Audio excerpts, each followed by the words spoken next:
Assalamualaikum warahmatullahi wabarakatuh. Waalaikumsalam warahmatullahi wabarakatuh. Terima kasih Bapak Ibu yang telah menyempatkan hadir di live komputer. Kami, saya Eka Setiawati dan Bu Romaya Sabitri dari CGT Angkatan 11 akan mempresentasikan menyebarkan pemahaman dan penerapan budaya positif di sekolah pada modul 1.4 tentang budaya positif.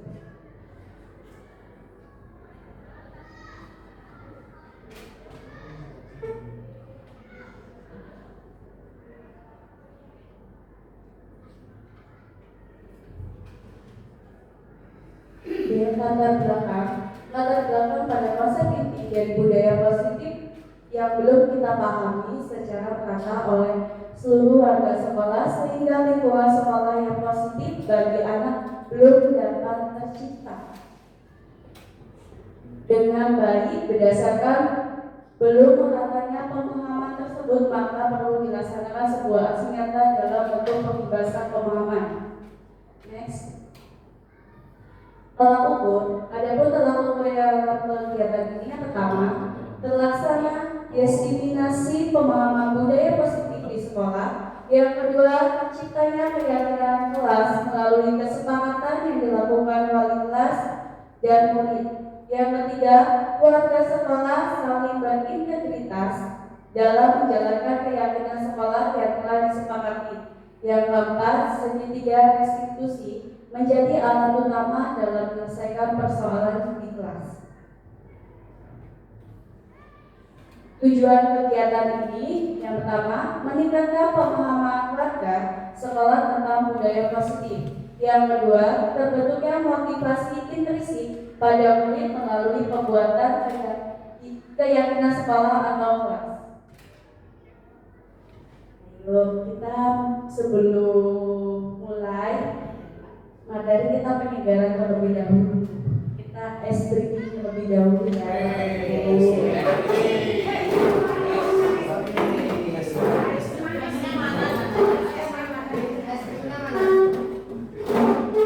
Monggo Bapak Ibu untuk berdiri.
Terima kasih Bapak Ibu.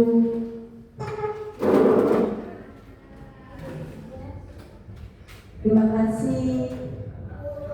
Sudah duduk?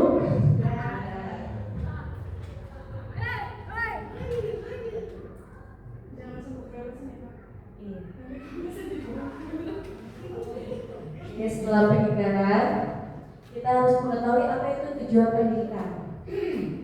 Ya Bapak Ibu, tujuan pendidikan itu menuntun segala kodrat yang ada pada anak-anak agar mereka dapat mencapai keselamatan dan kebahagiaan yang setinggi-tingginya baik sebagai manusia maupun sebagai masyarakat.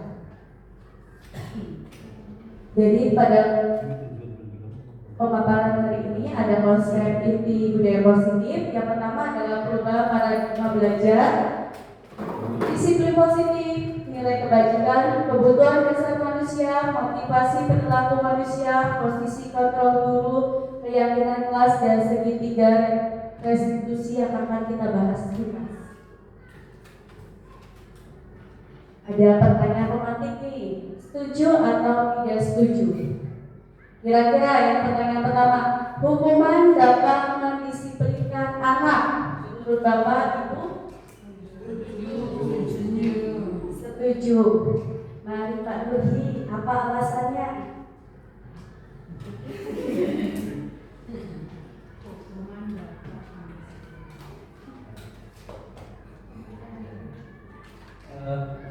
Ya, saya setuju.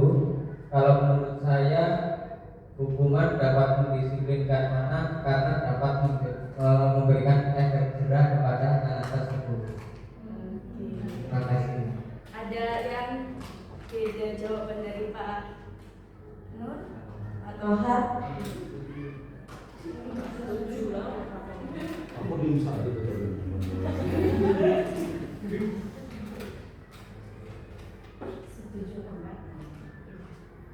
Baik, Ibu,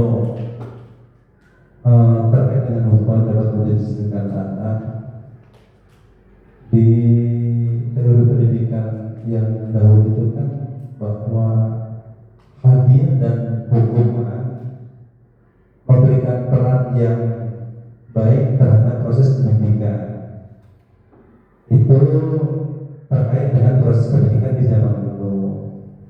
Hanya saja kalau diterapkan dalam proses pendidikan di era zaman sekarang itu bahwa terkait dengan hukuman ini adalah jalan terakhir ketika memang konsekuensi logis yang diberikan kepada anak itu tidak berjalan.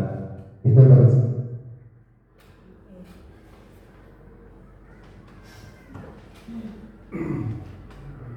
Ada lagi Bapak Ibu yang ingin menyampaikan? Ya, jadi setuju ya yang poin pertama. Yang poin kedua kita lihat pemberian hukuman dengan hal positif seperti membaca atau membersihkan halaman sekolah dapat meningkatkan disiplin anak. Setuju atau tidak setuju?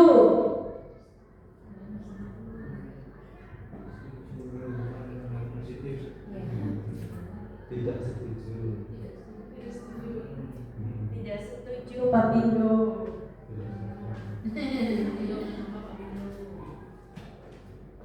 Ya, terima kasih waktunya untuk Bu Eka.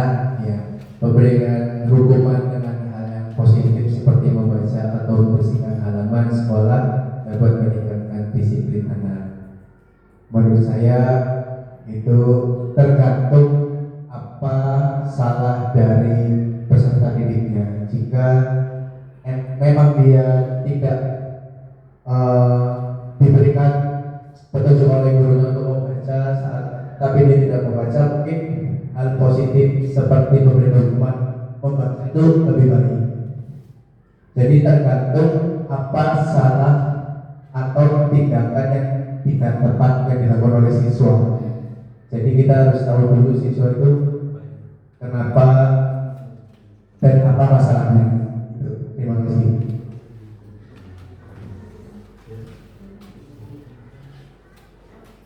Terima kasih Pak Pindu.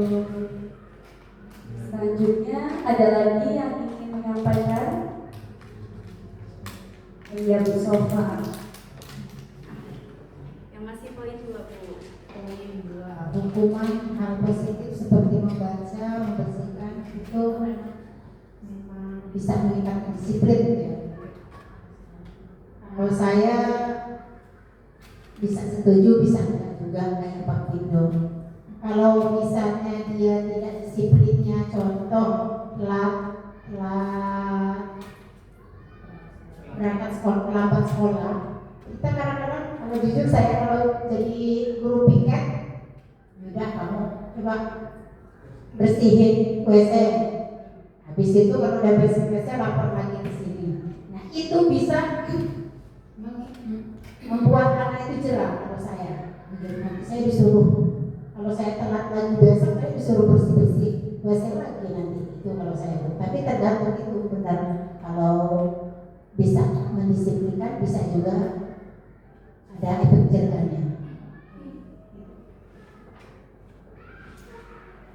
Terima kasih Bu Sofa. Iya, untuk poin kedua.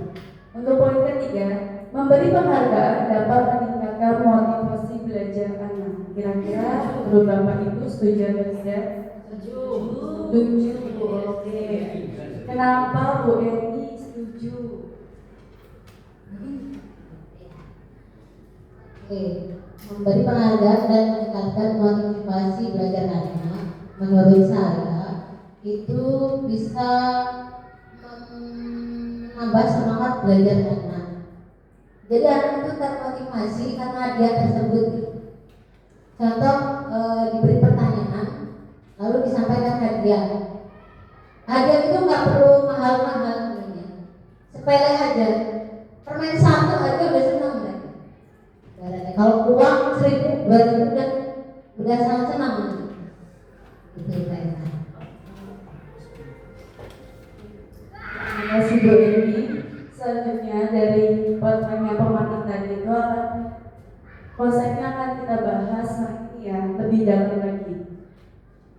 Berbicara tentang perubahan paradigma, di sini ada kegiatan sudah berpasang-pasangan ya. Jadi nanti Bapak atau Ibu guru bisa pilih A dan B. A ini adalah ada diri Bapak, B itu adalah teman. Misalnya Pak Rudi mau pilih yang A, Pak Pijo yang B. Cluenya, sobeklah secari kertas kecil tulisan benda atau sesuatu yang sangat berharga untuk Anda, berarti untuk Pak Hidayat. Letakkan di salah satu tangan Anda dengan menggenggam benda atau sesuatu tersebut dengan segala daya.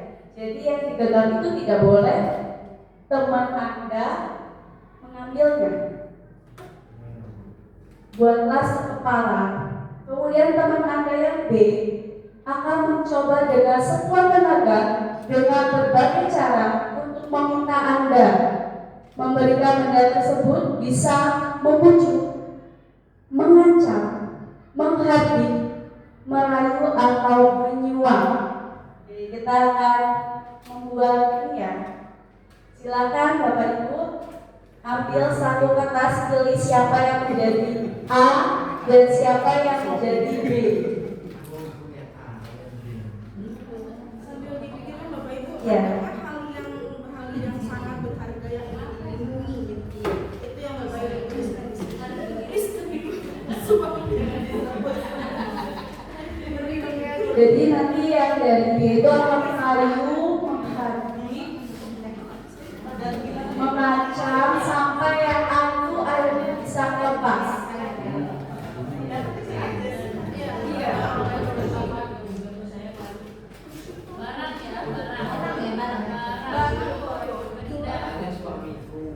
Benda Pak, suami benda Pak. Benda Pak, benda Pak.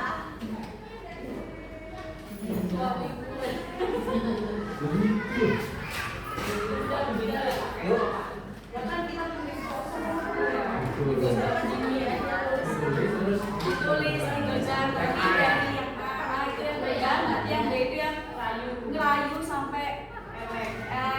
Yang paling berat satu.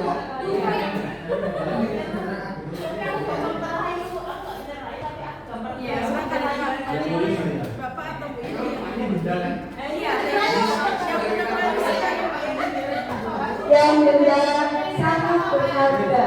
Kamu tak paksa itu tak kerja itu langsung colok ya mesti kita dulu. Harus Pak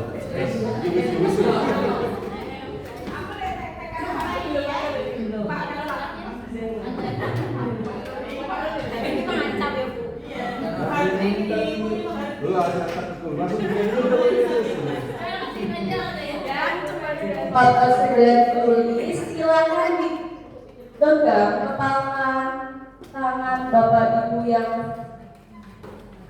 yang Anda. Nah, silakan yang B merayu, boleh membujuk, mengancam, menghadir.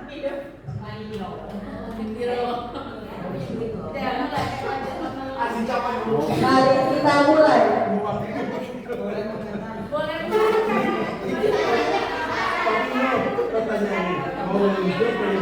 Caranya boleh dengan rayuan takut boleh dulu. Nanti aku segitu boleh sampai yang pegang ini mau memberikan punyanya gitu. Nah yang punya ini menganggap ini berharga. Aku nggak boleh lepas ini. Tapi kalau memang terayu ya sudah berarti itu nggak perlu berharga udah berayu. Jadi silakan. Apakah nanti kita akan lihat apakah ada yang berhasil merayu barang berharganya atau tidak?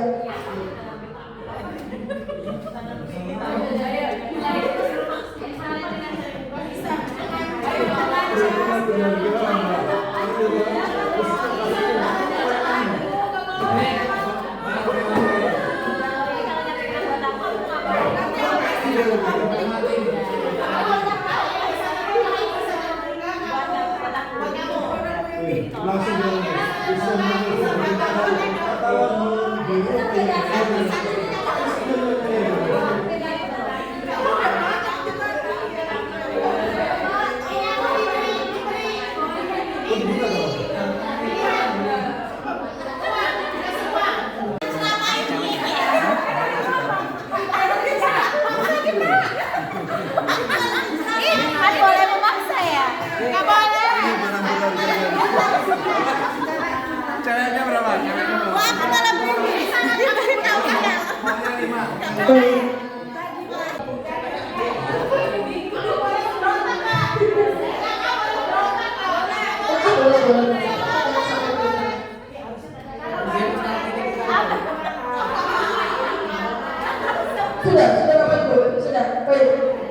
Sudah, waktu sudah habis ya. Coba saya mau tanya nih, ada nggak temannya yang berhasil merubah yang punya temannya yang berharga?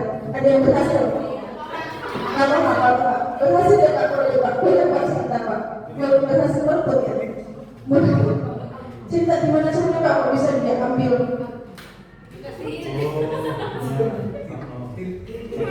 Tadi kan sudah saya tawarin sama saya, mau pilih yang biru apa yang merah? Yang udah biru sama merah katanya. Oh, jadi muat ya Pak ya, uang ya? Wah, berarti Saya suap berarti. berarti disuap semua. Berarti punyanya dia ini nggak ada yang berharga bisa pakai uang ya Pak? Iya. Saya dari beruang itu menarik. Yang lainnya masih bisa mempertahankan ya? Bisa. Berhasil ini Bu. Oh, apa? Pemaksaan itu. Paksa itu. Pemaksaan ya. Biasa memaksa. Tetangganya tadi saya rayu Bu. Rayu anak cari pacar. Mintanya tapi 5. Akhirnya dikasih.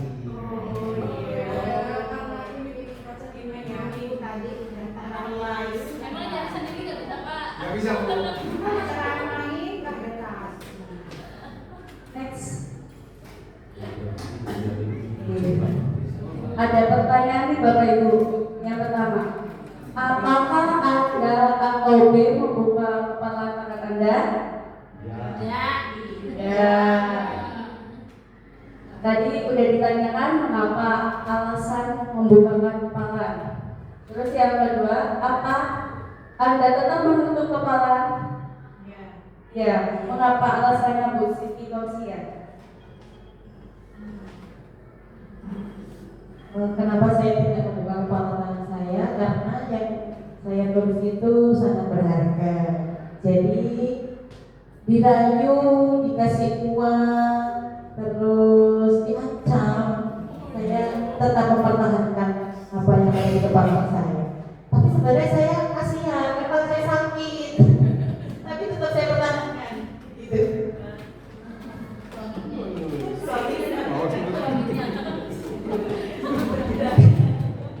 Ya.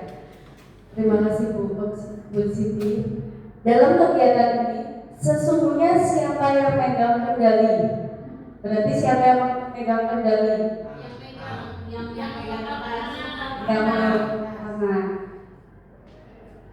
Atau kontrol untuk membuka atau menutup kepala. Nah, jadi sebenarnya diri kita sendiri yang bisa mengontrol kendali. Apakah bujuk rayu mengancam itu bisa membuka tangannya, atau kita tetap dengan prinsip kita bertahan, mempertahankan sesuatu yang sangat berharga. Selanjutnya, jadi antara yang bersedia membuka atau tetap bertahan menutup kepala tangan, siapakah yang sesungguhnya memegang kontrol, yang menutup kepala atau yang berusaha dengan segala untuk membuka kepala tangan Anda? Jawabannya tentu diri kita sendiri yang memegang kontrol atas kepala tangan kita. Apakah kita membuka atau menutup kepala tangan kita, itu tergantung pada diri kita masing-masing sesuai dengan kebutuhan dasar kita saat ini. Pada pembelajaran dengan paradigma baru yang kita ketahui adalah pembelajaran yang telah dirancangkan berdasarkan prinsip pembelajaran berdiferensiasi, sehingga peserta didik belajar sesuai kebutuhan berdasarkan tahap perkembangan sesuai teori psikologi modern dengan mewujudkan profil pelajar Pancasila. Kita ketahui ada berapa profil pelajar Pancasila? 5. Apa? 5 apa? 6. Ada berapa dimensi? 6. Yuk kita mulai nyanyi biar kita belajar Pancasila, beriman dan bertakwa pada Tuhan yang esa dan berakhlak mulia, berkebinekaan global, gotong royong mandiri, kreatif dan bernalar kritis. Ada berapa? Ada 6. Itu yang merupakan pembelajaran pada paradigma baru yang terdapat pada profil pelajar Pancasila, atau di kita saat mengajar itu harus ada 6 dimensi, selebih-lebihnya maksimalnya ada 2 dimensi, kurang-kurangnya kalau kita dalam pembelajaran bisa masukkan minimal 3 dimensi. Next, ada miskonsepsi tentang teori kontrol, di mana ada ilusi guru mengontrol murid, ilusi bahwa semua penguatan positif, efektif, dan bermanfaat. Ada ilusi bahwa kritik dan membuat rasa bersalah mampu menguatkan karakter. Ilusi bahwa orang dewasa berhak memaksa. Ini terkadang kita lakukan kepada murid kita tanpa sadar. Ternyata menurut Dr. William, kita lihat mengontrol murid, pada dasarnya kita tidak dapat memaksa murid berbuat sesuatu jikalau murid tersebut memilih untuk tidak melakukannya. Jadi itu adalah teori yang salah ya. Yang selanjutnya, ilusi bahwa semua penguatan positif, efektif, dan bermanfaat adalah bujukan dalam bentuk kontrol segala sesuatu untuk mempengaruhi murid agar mengulangi suatu perilaku atau usaha untuk mengontrol murid tersebut. Jadi kita itu guru membujuk murid sehingga kita dapat mengontrol murid. Kemudian ada ilusi bahwa kritik dan membuat orang merasa bersalah. Kita tanpa sadar saat pembelajaran kita seringkali membuat siswa itu merasa bersalah. Ternyata menggunakan kritik dan rasa bersalah untuk mengontrol murid menuju pada identitas yang gagal. Mereka belajar untuk merasa buruk tentang diri mereka. Kadang-kala sulit bagi guru untuk mengidentifikasi bahwa murid sedang melakukan perilaku ini, karena seringkali guru cukup menggunakan suara yang halus. Jadi guru kan suaranya halus, kamu ini orang tuanya sudah ganti pulang, itu seolah-olah kita membuat anak itu merasa bersalah. Selanjutnya ilusi bahwa orang dewasa memiliki hak untuk memaksa.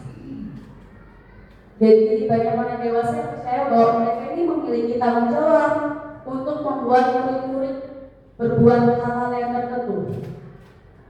Apa yang dilakukan dapat diterima selama ada sebuah kemajuan berdasarkan sebuah pengukuran kinerja. Kita ada ilusi teori kontrol menurut Dr. William Glasser.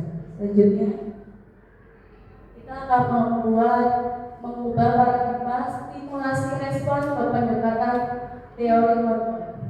Kita lihat ada tabel, ada stimulasi respon sama tabel teori kontrol.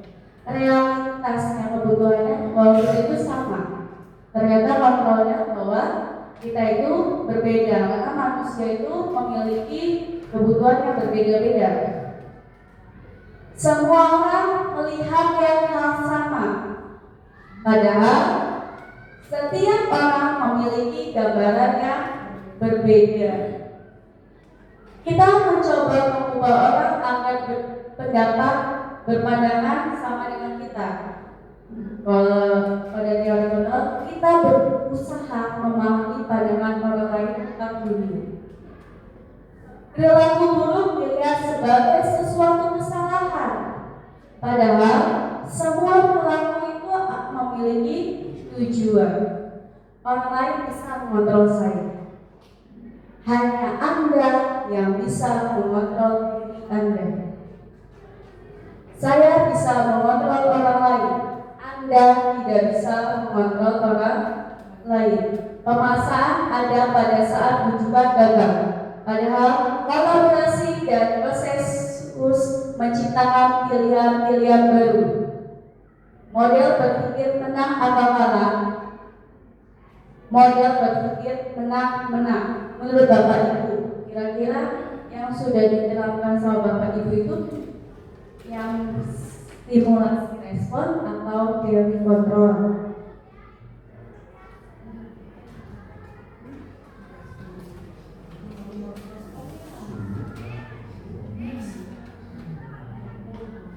Mungkin kita secara tidak sadar kita lebih banyak ke stimulasi respon dan tidak sadar juga kita sudah menerapkan teori kontrol.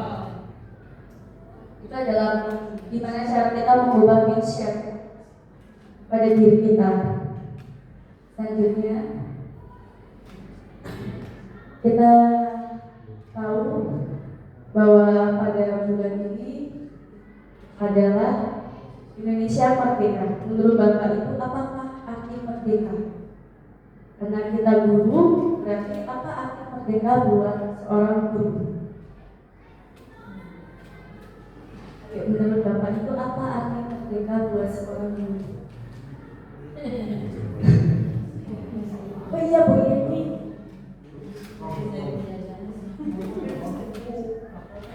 Kalau menurut saya merdekanya seorang guru itu adalah bagaimana cara kita mengajarkan kepada peserta didik sesuai dengan keinginan peserta didiknya. Jadi kita di sini adalah menghamba kepada peserta didik. Jadi memenuhi kebutuhan-kebutuhan yang sesuai dengan kodrat zaman dan kodrat alam dari peserta didik itu sendiri, supaya tidak ada tekanan ataupun tuntutan dari siapapun. Disinilah definisi merdeka itu. Terima kasih. Luar biasa sekali Bu Yeni, terima kasih. Ada lagi yang ingin mendefinisikan merdeka. Kalau Indonesia merdeka itu adalah merdeka dari penjajahan. Kalau guru ada yang ingin mendefinisikan? Ada yang kita lihat next. Merdeka. Merdeka menurut Ki Hajar Dewantara adalah tidak hanya terlepas dari perintah, Akan tetapi juga cakap dua memerintah diri sendiri.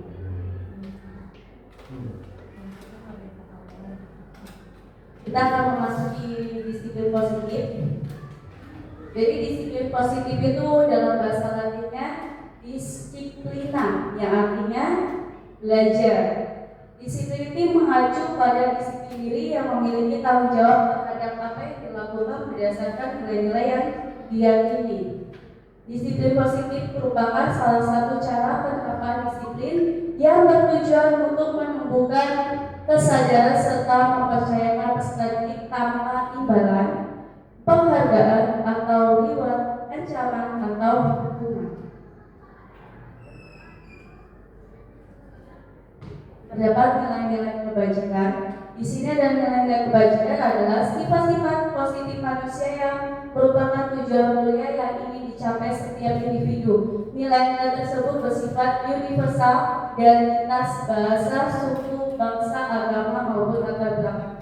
Pada nilai-nilai kebajikan ada 3 profil pelajar Pancasila yang sudah kita ketahui, ada 6 dimensi: beriman, bertakwa kepada Tuhan Yang Maha Esa, dan berakhlak mulia. Yang selanjutnya mandiri, bernalar kritis, berkebinekaan global, bergotong royong, dan kreatif. Pada tipe Primary Years Program atau PYP, di mana nilai-nilai kebajikan itu ada namanya toleransi, rasa hormat, integritas, mandiri, menghargai, antusias, empati, keingintahuan, kreativitas, kerjasama, percaya diri, dan komitmen. Sedangkan pada keterampilan hidup atau life skill dapat dipercaya, lurus hati, pendengar yang aktif, tidak merendah orang lain, memberikan yang terbaik dari diri. Nilai-nilai kebajikan ini akan kita selaraskan nanti saat kita mengimplementasikan kepada murid-murid kita. Kita akan membuat sebuah keyakinan kelas yang berisikan tentang nilai-nilai kebajikan. Ini nanti ya Bapak Ibu ya. Benar. Selanjutnya, kebutuhan dasar manusia. Jadi manusia itu memiliki segala sesuatu yang dilakukan untuk mendapatkan apa yang kita inginkan. Seluruh tindakan yang kita lakukan memiliki tujuan tertentu, dan semua usaha terbaik yang kita lakukan adalah dalam rangka agar kebutuhan dasar kita serta dengan baik. Jadi manusia itu mempunyai 5 kebutuhan dasar. Next, ada namanya kekuasaan, cinta dan kasih, kebebasan, kesenangan, bertahan hidup. Jadi kekuasaan itu adalah mana kebutuhan menyangkut harga diri kita. Kita ingin merasa pengakuan, itu kekuasaan.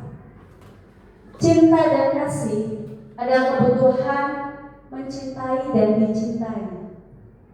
Anak dapat menerima orang tua apa adanya, tapi terkadang orang tua mencintai anak saat anak mampu berbuat baik dan menunjukkan sikap baik. Padahal itu tidak boleh. Kalau bisa itu orang tua itu menunjukkan cinta kasih walaupun anak tidak berbuat baik juga, kita harus menunjukkan cinta kasih. Yang ketiga, kebebasan, freedom. Anak dapat mulai diberikan kebebasan yang bertanggung jawab sesuai dengan usia perkembangan. Jadi ada usia perkembangan itu ada usia yang kira-kira anak itu boleh diberikan kebebasan, tapi mereka harus memiliki rasa tanggung jawab. Yang keempat, kesenangan. Anak dapat diberikan pilihan untuk bisa bersenang-senang dengan sebelumnya orang tua perlu memberikan arahan dan masukan hiburan yang baik dan atau tidak. Jadi kesenangan ini boleh Bapak Ibu nanti kasih ke anak-anak, tapi diberikan arahan terlebih dahulu, itu baik atau tidak. Yang terakhir adalah bertahan hidup. Jadi bertahan hidup ini adalah sandang pangan, di mana menjadi hal yang dasar yang dipenuhi orang tua atau dewasa lain. Saat kebutuhan dasar ini anak cukup, maka anak akan memiliki waktu dan ruang untuk bereksplorasi lebih.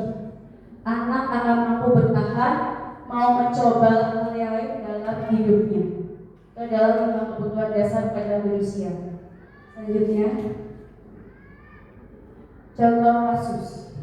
Kita lihat Ibu Rahmawati, guru kelas 9 UPT SMP Negeri 1 Sukoharjo, sedang bingung menghadapi pula salah satu murid di kelas bernama Adi.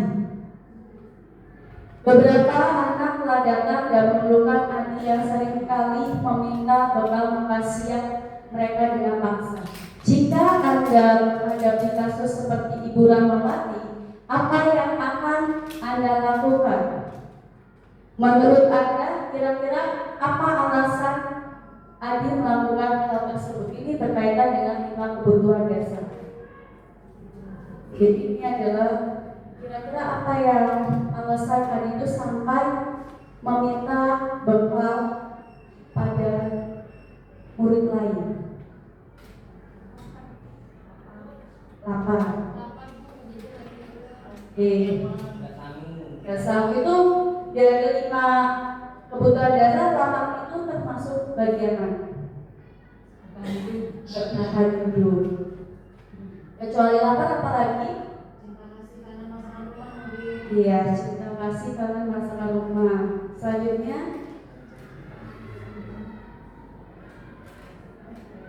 ada juga yang lapar karena bertahan hidup, cinta kasih karena kangen masakan di rumah. Kita lihat jawabannya. Jadi survival itu adalah apa? Bahasa Indonesia-nya bertahan hidup. Jadi Adi lapar dan orang tuanya tidak membawakan bekal makan siang. Jadi kan bertahan hidup tadi termasuk pada sandang tangan pakan. Jadi ini bertahan hidupnya itu tidak bisa dipenuhi karena dia merasa lapar. Karena orang tuanya tidak membawa. Love and belonging adalah cinta dan kasih. Jadi teman Adi ini memperhatikan Adi sampai melaporkan kepada Ibu Rahmawati bahwa Adi ini tidak membawa bekal. Jadi ada cari perhatian dan ternyata dari temannya dia memperhatikan bahwa Adi ini kenapa kok bisa meminta paksa bekal makan pada kawannya. Itu termasuk dalam cinta dan kasih. Power adalah merasa hebat atau kekuasaan, di mana dia merasa bahwa temannya jadi takut dan menuruti apa keinginannya dengan memaksa makan bekal kawannya tadi. Freedom adalah kebebasan. Adi merasa bosan dengan bekal yang dibawakan orang tuanya karena selalu bekal yang sama. Mungkin itu alasan Adi. Dia jadi bebas untuk meminta makanan kawannya yang berbeda-beda menunya. Itu menurut Adi. Kemudian fun adalah kesenangannya dia adalah hanya iseng saja dan dia menikmati ekspresi wajah temannya kesal. Itu biasa terjadi nggak Bapak Ibu di kelas? Iya, ternyata itu adalah kalau diteliti lebih lanjut ada tujuan kebutuhan dasar tidak terpenuhi di diri murid kita. Selanjutnya, teori motivasi perilaku manusia. Jadi ada motivasi eksternal, karena motivasi eksternal ini adalah untuk menghindarkan ketidaknyamanan atau hukuman apa yang akan terjadi apabila saya tidak melakukan. Jadi anak itu akan menghindari kalau dipanggil guru, pasti dia berbuat salah, pasti dia ada alasannya aja tidak ingin bertemu guru. Karena dia sudah memikirkan apa yang akan terjadi apabila saya tidak melakukan. Kemudian ada lagi untuk mendapatkan imbalan dari orang lain atau institusinya, apa yang akan saya dapatkan apabila saya melakukannya. Ini adalah motivasi eksternal. Selanjutnya internal, ini adalah untuk menghargai diri sendiri. Saya akan menjadi orang yang seperti apa bila saya melakukan. Itu adalah teori motivasi perilaku manusia. Lanjutnya, cara motivasi tadi yang sudah disampaikan oleh Kak Toha ada namanya penghargaan sama kemampuan. Jadi penghargaan itu setiap kali kita ngasih hadiah menjadi bentuk motivasi murid pada waktu tertentu, namun perlu kita memberikan itu perlu bijaksana dalam melakukannya. Jika tidak dapat mengganggu motivasi intrinsik yang telah dibangun. Jadi dia tujuan sekolahnya kadang ada yang mau belajar sama orang tuanya akan dikasih sepeda motor misalnya. Itu kan kayak hadiah, jadi dia akan belajar. Padahal kalau tidak bijak itu malah membuat motivasi intrinsik dari tujuan pembelajaran itu seperti apa itu akan rusak. Apresiasi atau pengakuan, boleh kita memberikan pengakuan secara khusus perilaku pada semua murid secara bergantian, lakukan secara konsisten dan fokus pada prosesnya. Anak cukup dengan kita mengucapkan terima kasih, nah sudah ada rasa tanggung jawab pada saat kamu kertas, atau terima kasih sudah membereskan kelas, itu anak-anak itu dia jadinya terhibur. Terima kasih nak sudah mau mengerjakan, terima kasih nak tidak mencontek saat ujian, itu termasuk dari apresiasi. Jadi pada konsep disiplin dengan identitas gagal tadi ada hubungan penghargaan. Kalau hukuman itu perbuatannya kita menghabis, menunjuk, memaki, menyindir. Siapa yang sering menghukum anak dengan menghabis, menunjuk-nunjuk di depan kelas, memaki, menyindir. Ternyata ada efeknya. Efeknya ini murid merasa tidak nyaman dalam waktu panjang, trauma dan antipati. Murid membenci peraturan. Ini adalah hukuman. Jadi ada tiga kecil trauma di dalam diri murid yang sampai anak itu tidak mau masuk pembelajaran. Contohnya kayak ada kasus yang tidak mau masuk pembelajaran dulu karena dia cuma dicaci, misalnya dicaci maki, akhirnya dia ada riset di otaknya dia itu kalau saya tidak mau masuk karena nanti kalau saya masuk saya bakal dimaki lagi.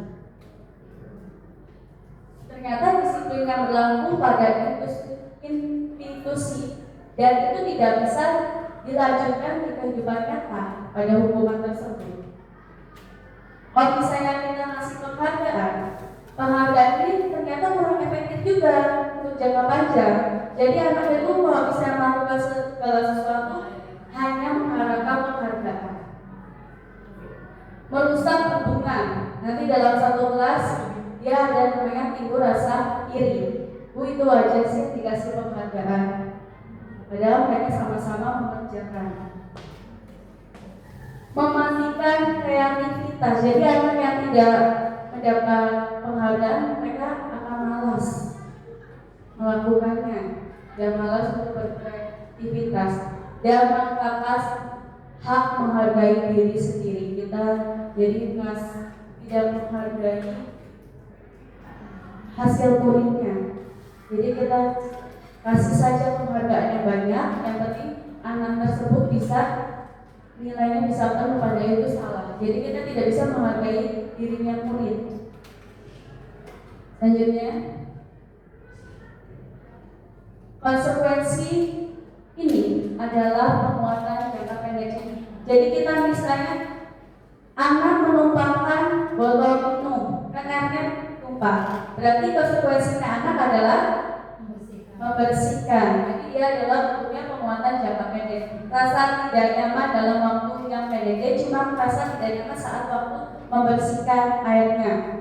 Murid menghormati peraturan, perlunya monitoring berkelanjutan korban terabaikan. Restitusi di sini adalah merupakan suatu pilihan, penguatannya dalam jangka panjang. Murid belajar tentang jawab atas perilakunya, fokus pada pemecahan masalah, murid menghargai dirinya Dewan lain dan murid memegang kontrol atas dirinya. Ini adalah restitusi. Selanjutnya, di sini ada disiplin gagal. Bapak Ibu bisa melihat antara hukuman, konsekuensi sama restitusi. Kita ambil satu. Di saya murid ini dalam belajar menyembunyikan kesalahan. Berarti nanti kita akan masuknya hukuman. Apa yang akan kira-kira hukuman seperti apa yang akan Ibu ucapkan jika murid itu atau anak belajar menyembunyikan kesalahan? Kemudian konsekuensinya ternyata murid atau anak belajar taat peraturan.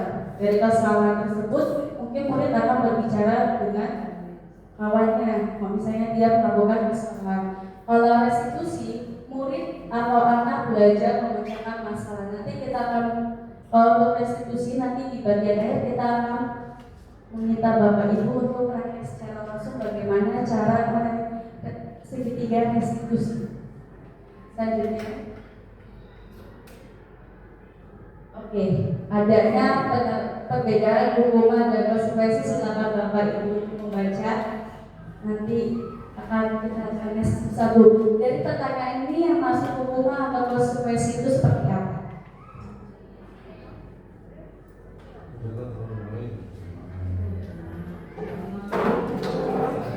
Ya, baik Bapak Ibu, saya ganti ya. Sekarang saya yang akan menyampaikan materinya selanjutnya. Baik, di sini boleh dilihat satu persatu. Di sini ada beberapa tindakan guru yang berkaitan dengan termasuk ke dalam hukuman atau konsekuensi, gitu. Jadi kalau hukuman itu yang seperti apa, konsekuensinya seperti apa. Nah ini biasanya guru-guru sering miskonsepsi tadi itu salah. Pikirannya itu konsekuensi, tapi ternyata itu hukuman. Gitu. Dan itu ternyata hanya berhenti di sekolah. Anak-anak kalau tidak dihadapkan dengan situasi yang sama, mereka tidak akan melakukan hal tersebut. Itu biasanya seperti itu. Kalau hukuman. Nah, sudah dibaca Bapak Ibu? Baik, kita coba lihat jawabannya ya. Bu Eva. Yang pertama, mencatat 100 kali di dalam buku kalimat, saya tidak akan terlambat lagi karena terlambat di sekolah. Ini saya pernah nemuin nih ada guru yang seperti ini Mas ya. Ini maksudnya ke hukuman atau konsekuensi Bapak? Hukuman ya, coba kita lihat itu. Oh, nanti saja. Oh, baik. Yang kedua, ada lari mengelilingi lapangan basket 2 kali karena terlambat hadir di sekolah. Hukuman atau konsekuensi? Hukuman, baik, hukuman ya. Kemudian murid diminta untuk push up 15 kali karena tidak menggunakan masker ke sekolah. Hukuman, baik. Kemudian menggantikan kertas tugas teman yang telah dicoret-coret. Konsekuensi. Kemudian membersihkan tumpahan air di meja tulis karena tersenggol. Konsekuensi. Kemudian murid disuruh untuk mengenakan sepatu seharian di sekolah karena tidak mengenakan sepatu hitam. Hukuman konsekuensi ya, berarti 2 kita. Kemudian lari mengelilingi lapangan basket 2 kali karena terlambat 10 menit untuk pelajaran PJOK. Hukuman, baik. Berarti yang terpecah hanya di bagian murid mengenakan sepatu sehari di sekolah ya Bapak ya. Kita coba lihat Ibu jawabannya. Iya, ini dia jawabannya. Yang 1, 2, 3 hukuman ini betul. Konsekuensi tadi juga betul. Konsekuensi menumpahkan air juga sudah betul. Kemudian ini yang kita tadi terpecah ya. Ternyata itu hukuman Pak, bukan konsekuensi. Karena anak akhirnya disuruh mengenakan sepatu seharian, gitu kan. Itu kan juga termasuk ke dalam hukuman, begitu. Kemudian yang terakhir ini adalah konsekuensi, bukan hukuman. Karena apa? Meskipun kalimatnya ini lakukan basket 2 kali, tapi karena ini kan di pelajaran PJOK, makanya ini konsekuensi. Kecuali kalau misalnya terlambat dijadinya Pak Pipo, sebelum kita keluar lapangan, ini baru hukuman, gitu. Oh dikurangin ya, dikorek. Baik, selanjutnya. Nah ini ada salah satu quote ya dari Alvin bahwa saat kita berulang kali menjanjikan hadiah kepada anak-anak agar jawab atau kepada seorang murid agar mempelajari sesuatu yang baru, kita sedang berasumsi mereka tidak dapat melakukannya atau mereka tidak akan memilih untuk melakukannya, betul. Karena kita mengiming-imingi janji atau dari itu penghargaan. Jadi dapatnya itu motivasinya eksternal bukan internal. Ketika kita ngasih nanti ibu kasih coklat misalnya. Tapi ketika ibu guru nggak bilang nanti saya kasih coklat, anak itu nggak akan melakukan dengan sebaik mungkin gitu. Karena mereka hanya patokannya yang penting aku dikasih coklat. Tapi kalau ya aku nggak mau gitu kan. Selanjutnya Bu. Dan ini adalah 5 posisi kontrol. Saya yakin Bapak Ibu sudah paham betul dengan 5 posisi kontrol ini dan sudah seringnya Bapak ya Ibu mendengar. Yang pertama yaitu penghukum, kemudian membuat rasa bersalah, kemudian ada teman, pemantau, dan manajer. Bapak Ibu diperhatikan di bagian paling atas itu ada kalimat identitas gagal atau kontrol dari luar. Ini masuknya ke dalam posisi penghukum dan pembuat rasa bersalah. Nah kalau misalnya Bapak Ibu di kelas untuk menghadapi anak masih dalam posisi penghukum dan membuat rasa bersalah, itu tandanya anak-anak identitasnya menjadi gagal karena tindakan kita sebagai seorang penghukum dan juga pembuat rasa bersalah.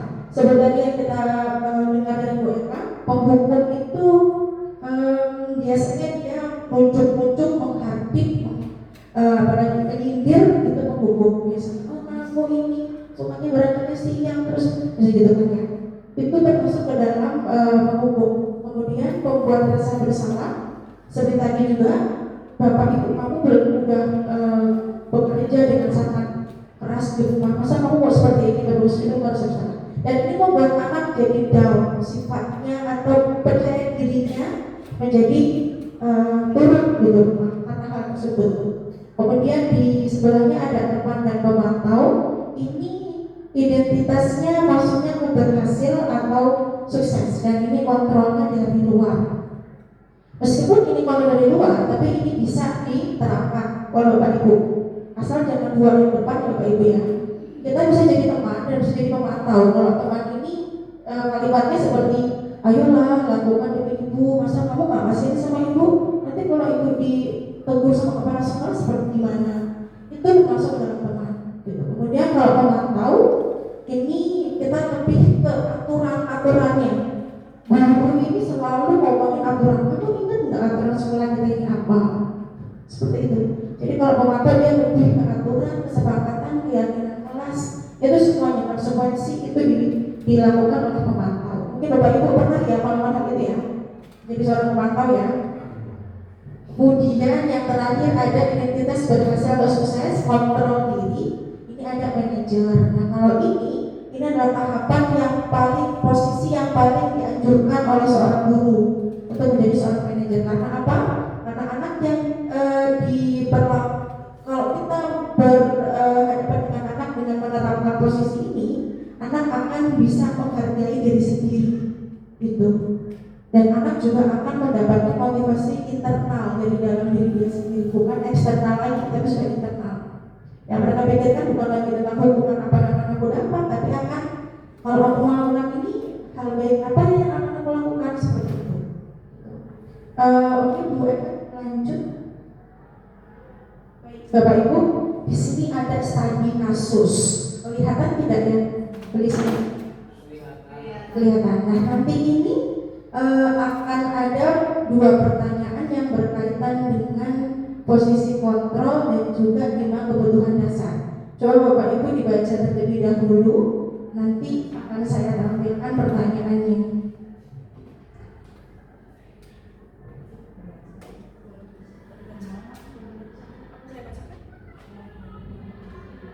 Ibu Dani sedang menjelaskan pelajaran bahasa Inggris di depan papan tulis.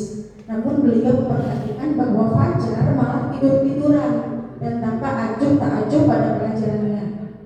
Fajar, coba jawab pertanyaan nomor 3. Maju ke depan dan kerjakan di papan tulis. Fajar pun nampak malas-malasan maju ke depan. Dan sesampai di depan papan tulis pun Fajar hanya diam terpaku sambil memegang buku bahasa Inggrisnya dan memainkan spidol di tangannya. Ayo Fajar, makanya jangan tidur-tiduran. Lain kali perhatikan. Sudah sana duduk kembali. duduk di bangkunya. Hal seperti ini sudah seringkali terjadi pada Fajar. Seperti tidak memperhatikan acuh tak acuh dan nilai-nilainya pun tidak terlalu baik untuk pelajaran bahasa Inggris. Pada saat ditegur oleh Bu Dani, Fajar hanya menjawab, tidak tahu Bu. Ibu Dani pun menjawab lagi, gimana kamu Fajar? Kamu tidak kasihan sama ibu ya? Ibu sudah capek-capek mengajarkan kamu, tidak kasihan sama ibu. Dan Fajar pun diam membisu. Nah, coba ibu, kita akan tampilkan 2 pertanyaan. Di sini yang pertama adalah posisi kontrol apa yang diambil Ibu Dani dalam pendekatannya kepada Fajar. Kira-kira apa Bapak Ibu? Posisi kontrolnya di mana Bu Dani tadi? Membuat rasa bersalah. Di kalimat yang mana Bu? Iya, kamu gak kasihan sama ibu udah cepat-cepat ngajarin kamu, gitu kan ya. Betul sekali, bagian paling bawah. Kemudian ada apa lagi Bu? Selain merasa bersalah ada tidak yang lainnya? Hukumannya, apa hukumannya?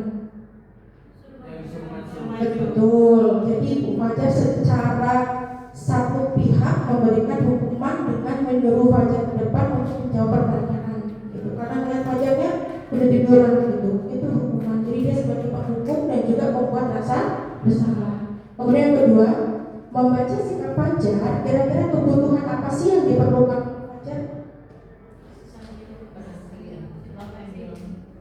Perhatian, berarti cinta dan sayang ya. Kemudian ada yang lainnya mungkin selain motivasi, kebutuhan dasar tadi kan ada 5 ya. Ada kebebasan, kekuasaan, cinta dan kasih sayang, bertahan hidup. Kira-kira mana yang belum terpenuhi selain cinta dan kasih sayang tadi ya? Kebebasan. Coba boleh kita lihat. Iya betul sekali. Jadi jawabannya yang pertama, Bu Dani ini sebagai penghukum dan membuat rasa bersalah. Sedangkan yang tidak terpenuhi oleh Fajar itu adalah kesenangan, kebebasan, kasih sayang dan rasa diterima. Jadi memang Fajar ini merasa kebebasannya terkungkung. Mungkin Bu Dani ngajarinnya bikin dia bosan, jadi dia tiduran gitu. Nah selanjutnya Bu, keyakinan. Nah, kita masuk ke keyakinan sekolah atau kelas. Bapak Ibu di sini sudah ada yang membuat keyakinan kelas, atau mungkin bahasanya kesepakatan ya.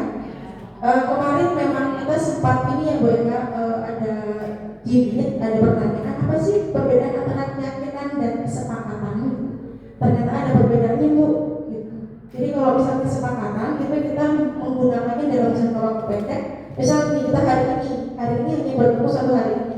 Saya bisa saja memberikan kesepakatan kelas kita, tapi hanya untuk hari ini. Sedangkan kalau keyakinan kelas ini kita gunakan dalam jangka yang panjang. Jadi kalau Bapak Ibu ini membuat keyakinan kelas yang akan disepakati selama 1 tahun 2 semester, itu namanya bukan kesepakatan, tapi keyakinan. Betul sekali. Gitu. Jadi ada perbedaannya. Nah kita lihat di sini keyakinan kelas atau keyakinan sekolah ini bersifat lebih abstrak daripada peraturan yang lebih rinci dan konkret. Kemudian keyakinan kelas berupa pertanyaan-pertanyaan universal. Ini lebih universal. Kalau keyakinan sekolah kita atau peraturan itu biasanya dilarang atau tidak diperbolehkan membawa ini itu gitu kan. Tapi kalau ini dia lebih universal. Misalnya saling membantu, guru dan guru saling menyayangi, itu lebih universal. Kemudian pertanyaan keyakinan kelas senantiasa dibuat dalam bentuk positif. Ini kalimatnya harus kita ramu dengan kalimat yang positif, gitu. Jangan lagi menggunakan kata tidak atau menggunakan kata dilarang, tapi lebih kalimat-kalimat yang lebih positif, enak didengar. Kemudian keyakinan kelas hendaknya tidak terlalu banyak sehingga mudah diingat dan dipahami oleh semua kelas. Betul. Jadi idealnya keyakinan kelas ini ada 4 sampai dengan 5 Bapak Ibu. Jadi jangan terlalu banyak, anak-anak nanti lupa, malah mereka nanti mudah untuk langgar. Betul. Jadi lebih baik sedikit saja, tapi dia sudah mencakup seluruhnya. Seperti yang nomor 2 tadi kan universal ya bahasanya. Jadi sedikit saja yang penting anaknya.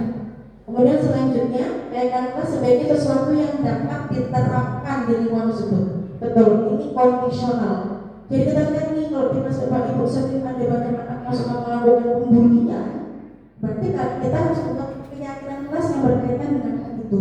Jadi kondisional, sesuai dengan situasi di dalam kelas masing-masing, gitu, agar bisa diterapkan di lingkungan kelas atau sekolah. Kemudian selanjutnya, semua warga kelas hendaknya ikut berkontribusi dalam pembuatan keyakinan kelas lewat kegiatan curah pendapat. Ini penting sekali Bapak Ibu. Kalau Bapak Ibu membuat keyakinan kelas hanya dari Bapak Ibu sendiri, ini anak-anak Ibu punya keyakinan kelas, silahkan dipatuhi, nggak bisa. Karena itu datangnya dari Bapak Ibu sendiri, apa yang Bapak Ibu inginkan, tapi bukan anak-anak inginkan. Akan lebih baik kalau keyakinan kelas ini kita buat bersama-sama dengan mengumpulkan pendapat dari masing-masing anak. Apa sih anak-anak ini kan pasti punya impian, punya cita-cita ingin membangun kelas itu seperti apa, suasananya seperti apa, teman-teman berbuat di kelas itu seperti apa, perilakunya. Ini kita bisa buka pendapat secara terbuka dengan anak-anak di kelas. Dengan cara apa? Nanti kita akan mencoba untuk membuat keyakinan kelas. Kemudian yang terakhir, bersedia meninjau kembali keyakinan kelas dari waktu ke waktu. Ini maksudnya kayak evaluasi. Jadi kita sambil tinjau kembali kira-kira keyakinan kelas ini apakah harus diubah atau tidak, atau akan ditambah atau dikurangi gitu. Kita harus sering tanya ke keadaan kelas, anak-anak kelas, orang-orang kelas, gimana keyakinan kelas kita ini efektif atau tidak gitu. Kalau memang enggak, bagaimana caranya biar itu menjadi efektif berjalan gitu. Selanjutnya, keyakinan sekolah atau kelas. Nah, ini adalah contoh dari keyakinan kelas. Ini ada keyakinan kelas 1 dan keyakinan kelas 5. Ini contoh dari SD ya Bapak Ibu, kelas 1 dan kelas 5. Misalnya untuk yang SD ini bisa setiap anggota kelas perlu belajar, setiap anggota kelas perlu senang. Ya anak-anak SD Bapak Ibu ya, dengan kalimat-kalimat yang positif tentunya. Kemudian keyakinan kelas ini udah masuk ke selanjutnya kelas 5. Selalu bersikap positif, senantiasa menjadi diri terbaik, percaya menghormati orang lain serta barang miliknya, berkomitmen, kemudian senantiasa membantu. Ini contoh dari kelas 5. Kita fokus ke yang kelas 7 coba. Ini sekolah pertama SMP ya. Misal yang akan kita masukkan adalah kebijakan yang tepat, bekerja, diterima dan dimiliki. Jadi kita bisa hanya memasukkan 3 itu saja. Contohnya misalnya, kami meyakini bahwa sangat penting untuk menghormati semua orang dan barang milik orang lain. Maka seluruh anak di dalam kelas tersebut harus menjalankan, menaati keyakinan tersebut. Itu sudah masuk ke beberapa jenis keyakinan gitu. Kemudian bekerja, kami meyakini bahwa sangat penting untuk mengerjakan segala pekerjaan atau mengikuti kegiatan yang telah ditugaskan. Dan terakhir, diterima dan dimiliki, kami meyakini bahwa sangat penting untuk merasa diterima pada suatu kelompok dan saling peduli satu dengan yang lainnya. Nanti ini bisa dijabarkan lagi lebih bersahabat dengan bahasa anak gitu. Misal guru dan murid saling membantu, guru dan murid saling menghargai dan menghormati, bersikap sampai menjaga kebersihan kelas, supaya itu bisa masuk ke dalam keyakinan kelas. Dan ini bisa efektif loh Bapak Ibu. Misal kalau anak kita melakukan suatu kesalahan nih, ternyata kesalahan itu berkaitan dengan keyakinan yang sudah kita buat, maka kita bisa kembali ke anak, keyakinan kelas kita apa nak? Jadi ini bisa untuk mengontrol, tapi dengan hal yang baik gitu ya, kontrol. Selanjutnya, apa itu restitusi? Nah ini adalah salah satu ilmu baru yang saya dapatkan Bapak Ibu, dan ini sangat berguna. Saya sendiri sudah menerapkannya, dan ketika saya menerapkan ini, hati saya ini lebih adem untuk menghadapi kesalahan-kesalahan anak di kelas gitu dengan belajar ini. Jadi apa sih restitusi itu? Ini adalah proses menciptakan kondisi bagi murid untuk memperbaiki kesalahan mereka sehingga mereka bisa kembali pada kelompok mereka dengan karakter yang lebih kuat. Restitusi juga merupakan proses kolaboratif yang mengajarkan murid untuk mencari solusi untuk masalah mereka dan membantu murid berpikir tentang orang seperti apa apa yang mereka ingin menjadi atau tujuannya itu menjadi apa, dan bagaimana mereka harus memperlakukan orang lain. Jadi restitusi ini sangat berguna dan bermanfaat untuk kita juga untuk murid. Nanti kita akan lebih dalam lagi. 9 ciri-ciri restitusi. Yang pertama yaitu bukan untuk menebus kesalahan, namun untuk belajar dari kesalahan, kemudian untuk memperbaiki hubungan, kemudian tawaran bukan paksaan. Restitusi menuntut untuk melihat ke dalam diri. Restitusi mencari kebutuhan dasar yang mendasari tindakan. Restitusi diri adalah cara yang paling baik. Fokus pada karakter bukan tindakan. Fokus pada solusi. Dan restitusi mengembalikan murid yang berbuat salah pada kelompoknya. Selanjutnya poinnya. Nah, ini dia adalah tahap-tahap segitiga restitusi. Nah, di sini ada 3 tahap ya Bapak Ibu, yang mungkin kita harus belajar lebih dalam lagi agar kita bisa menerapkan ini. Yang pertama adalah menstabilkan identitas. Kemudian ada validasi kebutuhan. Yang terakhir adalah menanyakan keyakinan.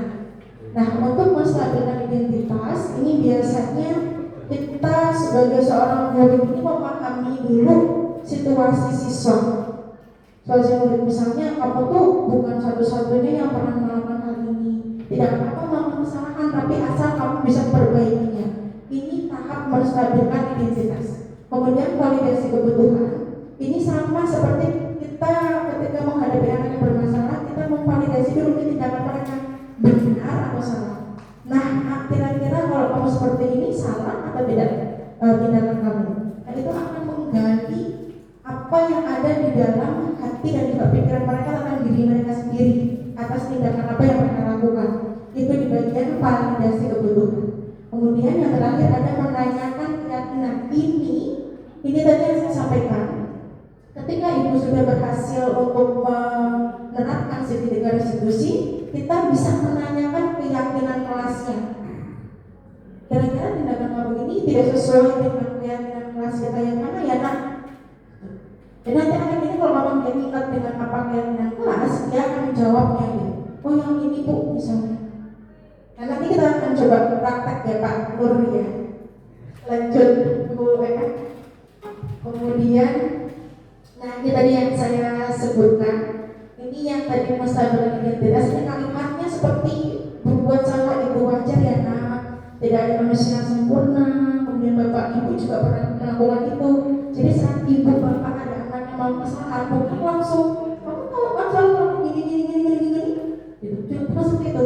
Tapi kita fasilitasi anak untuk agar anak ini ngomong dulu. Apa sih sebenarnya yang menjadi latar belakang mereka melakukan hal itu tuh apa? Karena setiap tindakan bapak ibu yang pasti mereka punya alasannya, itu pasti. Tidak mungkin enggak. Makanya kita sebagai seorang guru harus bisa menggali itu gitu. Kemudian selanjutnya di bagian validasi tindakan yang salah, ini kita validasi dulu nih kalau tindakan mereka ini salah, tapi bukan menghardik, bukan juga mengejudge, bukan ya. Kita kasih mereka pertanyaan agar mereka menyadari bahwa iya tindakan saya ini salah. Kalimatnya seperti kamu pasti punya alasan mengapa melakukan hal itu. Kemudian padahal kamu bisa melawan yang lebih buruk dari ini ya, gitu kan ya. Kemudian patut kamu patut bangga karena telah melindungi sesuatu yang penting buatmu. Kamu melakukannya karena mempertahankan sesuatu yang penting bagimu. Tapi ini adalah tindakan yang nanti larinya untuk menyadarkan bahwa anak ini melakukan sebuah kesalahan, gitu. Kemudian yang terakhir kita masuk ke bagian menanyakan keyakinan. Nah di sini kita kembali ke keyakinan kelas atau keyakinan sekolah yang sudah disepakati. Yang pertama misalnya apa keyakinan kelas kita nak? Kemudian nilai apa yang telah disepakati bersama? Seperti apa gambaran sebuah kelas yang ideal menurut kamu? Kemudian kamu ingin menjadi orang seperti apa? Hal-hal ini boleh Bapak Ibu tanyakan untuk menggali pendapat anak tentang apa yang mereka pikirkan dan rasakan. Nah hal ini nanti di bagian ini Bapak Ibu akan memberikan Bapak Ibu akan memfasilitasi anak agar anak bisa memberikan solusi yang mereka inginkan, bukan dari kita ya. Oh kamu sudah terlambat, berarti kamu harus bangun pagi dong. Bukan kita yang berbuat, bukan kita yang menentukan anak harus seperti apa, tapi anak yang akan menentukan mereka akan melakukan apa. Jadi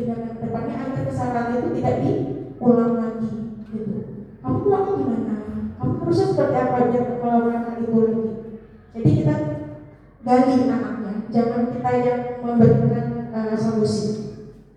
Kemudian selanjutnya, nah ini adalah salah satu kasus Bapak Ibu ya, karena kita udah belajar segitiga restitusi. Nanti coba Pak Lukman nanti, berarti kita punya bapak-bapak tiga nih, ada Pak Toha, ada Pak Nur, ada Pak Pindo, kemudian ada Sabrina. Nanti akan ada yang berperan sebagai Sabrina. Nah nanti yang akan berperan sebagai Pak Lukman ini yang akan menerapkan segitiga restitusi. Kira-kira sudah paham atau belum, atau mungkin nanti masih ngawang-ngawang segitiga restitusinya, nanti kita akan lihat. Silakan Bapak Ibu dibaca terlebih dahulu. Aku mau dibacakan? Baik, dibaca. Oke, silakan.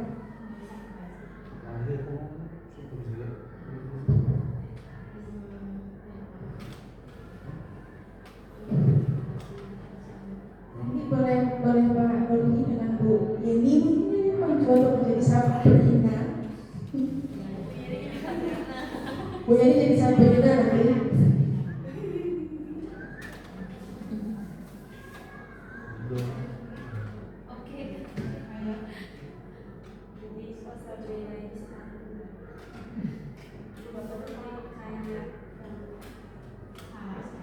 Satu ya Sabrina ya. Ya, yang harus kita gali alasan Sabrina kenapa kok bisa nggak menggunakan sepatu warna hitam. Gitu. Kemudian nanti sebagai seorang guru kita nih seperti apa gitu agar Sabrina bisa menemukan solusi atas masalah yang dia lakukan gitu. Ya, sudah Bapak Ibu? Oh belum, oke Pak. Kayaknya mau persiapkan diri sekali ini ya. Pembelian apa ya? Sebenarnya memang nggak ada. Ibu sampai ini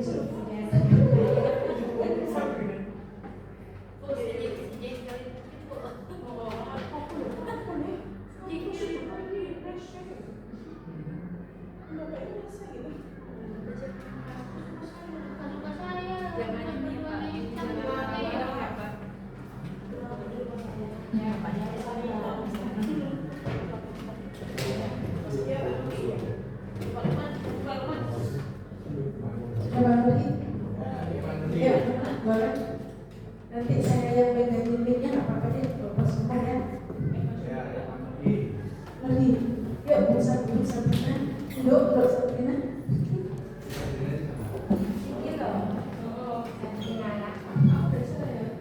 Di mana di sini aja ya, saya mau ini dulunya. Sabrinanya baru datang kan? Iya. Sabrina.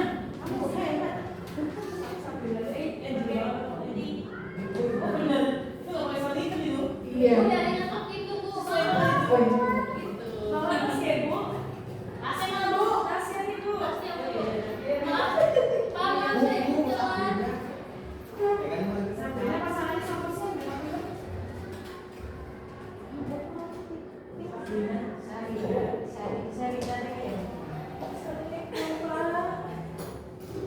Salam.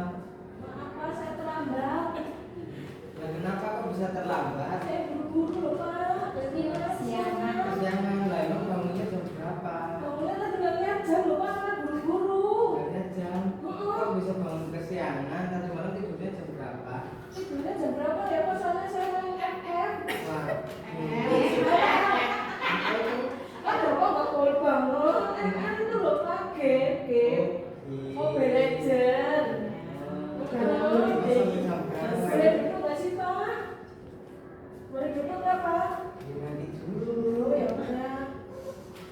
Kok ini malah sepatunya juga nggak hitam? Ya Allah Pak, tadi buru-buru. Langsung aja sekolahnya pakai sepatunya warna apa? Warna apa sih Pak? Hitam. Hitam. Terus ini yang dipakai warnanya? Warnanya putih. Berarti salah apa benar? Salah. Harusnya? Hitam. Terus gimana? Ya terus gimana Pak? Loh, saya udah pakai sepatu putih kok. Rumahmu di mana? Coba nggak salah Pak, jalanan 1,5 jam. Papua Barat. Bandar Lampung ya. Papua pegunungan. Saya tidur tempat nenek saya loh Pak. Tadi maknya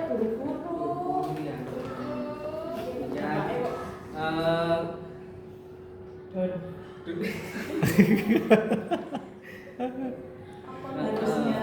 Dulu kan pernah buat kesepakatan atau keyakinan kelas. Nah ini kan bersalah. Sesuai keyakinan bagaimana? Ya itu Pak, harus mentaati peraturan sekolah. Terus? Ya salah satunya suruh pakai sepatu hitam. Nah sekarang kan nggak pakai sepatu hitam. Terus konsekuensinya gimana? Ya pakai sepatu yang ada. Terus nanti kedepannya gimana? Ya saya janji lah Pak, saya janji insya Allah saya pokoknya tidurnya nggak malam-malam, biar tidak kesiangan. Terus sekolahnya ya pakai sepatu hitam Pak, biar nggak salah kayak gini. Ini kan aku buru-buru loh Pak. Nah, ini Bapak maklumi, nanti kedepannya kalau masih seperti ini lagi gimana? Ya insya Allah janji Pak enggak lagi, karena saya kemarin kan kita udah buat kesepakatan kelas. Jadi insya Allah saya akan kalau sekolah itu mempersiapkan lagi sepatunya.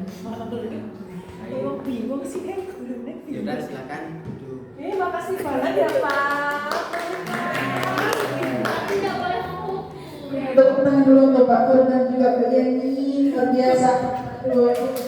Ya. Ya juga. Seragamnya sama ya. Iya, Bapak Ibu. Ya, Bapak Ibu, apa yang sudah dipraktekkan oleh Pak Rohi ini sudah betul.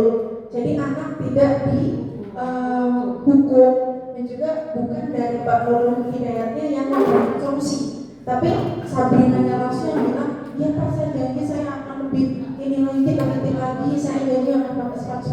Jadi ini sudah masuk, sudah bagus, segitiga restitusinya memang sudah diterapkan dengan baik. Nah nanti ke depannya kalau memang Bapak Ibu menemukan kesalahan di kelas anak-anak gitu ya, boleh menerapkan segitiga restitusi ini. Karena pasti Bapak Ibu kalau kita menerapkan ini, kita nggak terlalu terbawa emosi gitu kan ya. Kamu gimana nak?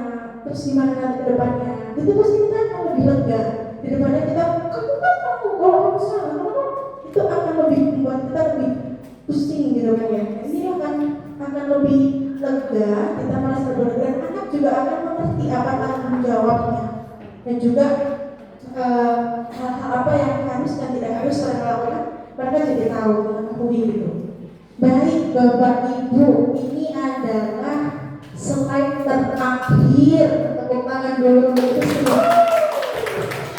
Baik Bapak Ibu, kami berdua dengan Mbak Eka berharap, sangat berharap sekali Bapak Ibu yang di sini yang sudah kita berikan penindasan bisa nanti betul-betul menerapkannya di dalam kelas, baik itu keyakinan kelas, segitiga restitusi, memahami kebutuhan dasar siswa. Karena ini penting, memahami kebutuhan dasar. Bahkan kalau sekarang kita lihat pun satu persatu dari kita di sini juga pasti kita memiliki kebutuhan dasar yang belum terpenuhi. Misal Pak Pindo, ya Pak Ibu ya, begitu. Jadi dia dari tadi Pak Pindo sudah senyum, kayaknya kebutuhan dasar kebebasannya sudah mulai terkumpul gitu kan ya. Dan itu salah satu contohnya gitu. Nah Bapak Ibu, untuk menutup pembelajaran kita tutup secara resmi ya. Kami berdua memiliki ice breaking untuk Bapak Ibu terlebih dahulu, biar kita nanti keluar dari sini semangat lagi gitu kan, senyum-senyum gitu kan. Oke, dan di sini ada gambar Bapak Ibu sekarang nanti dijawab berdasarkan gambar yang tampil. Boleh tidak boleh? Yang fokus dan tidak boleh tidak fokus, dilarang berkedip dan perhatikan gambar. Yuk, baiklah.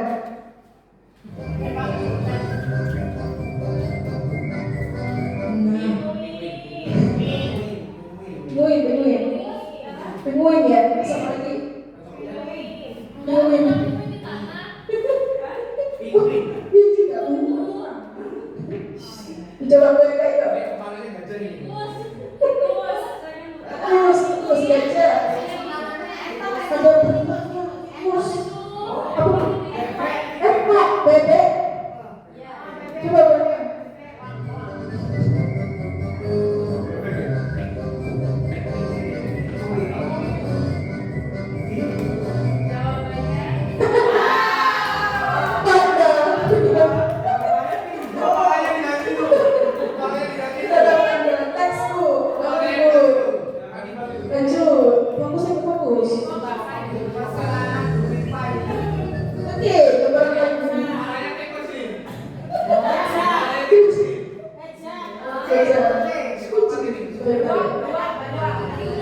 Singa.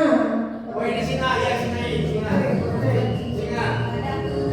Coba deh. Coba deh. Salah lagi. Aduh. Bisa nantang Nero. Bisa lagi. Ibu. Ya, mari.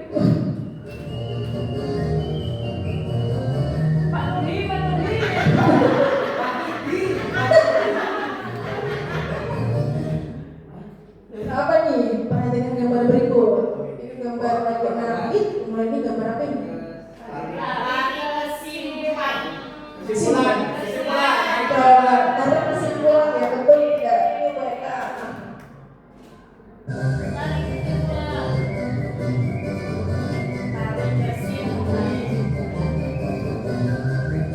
Iya, betul sekali. Berarti masih fokus. Berarti masih fokus Bapak Ibunya. Oke. Cukup. Oke, cukup. Bu Eka atau mau satu lagi? Yang tutur goyang gitu Bu. Nah itu ya. Dari awal tuh. Oke, yuk kita berdiri dulu, berdiri dulu yuk. Oh ya? Oke, itu dari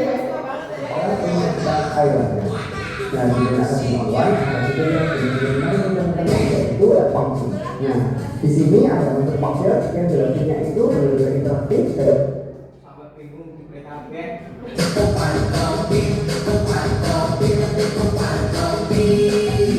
Sudah bosan mendengar berita COVID. Kopan kopi, kapan kita dapat vaksin COVID? Sudah lama kita di rumah saja.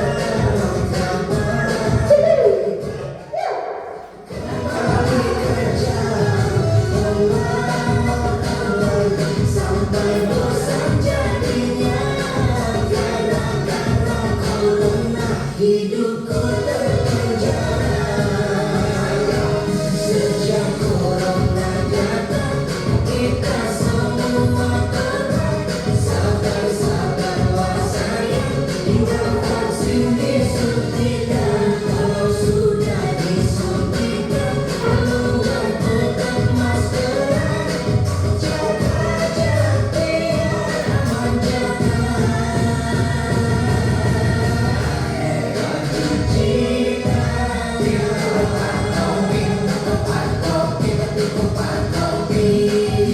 Sudah bosan mendengar berita COVID. Kopan kopi, kapan kita dapat vaksin COVID? Ku kan laju atau piknik jalan-jalan. Sudah tahu mendapat jalan nonton konser sampai kapan kita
kesempatan waktunya yang sudah diberikan kepada kita. Mudah-mudahan apa yang kita berdua sampaikan di sini dapat bermanfaat untuk kita semua, bermanfaat juga untuk siswa-siswi kita nantinya di kelas, Ibu ya. Mudah-mudahan bisa diterapkan di kelas nantinya. Jadi Bapak Ibu, nanti setelah saya tutup, nanti kita akan sesi foto-foto lebih dahulu. Terima kasih banyak sekali lagi saya ucapkan. Saya mewakili Bu Eka berdua mengucapkan terima kasih dan kami akhiri. Wassalamualaikum warahmatullahi wabarakatuh.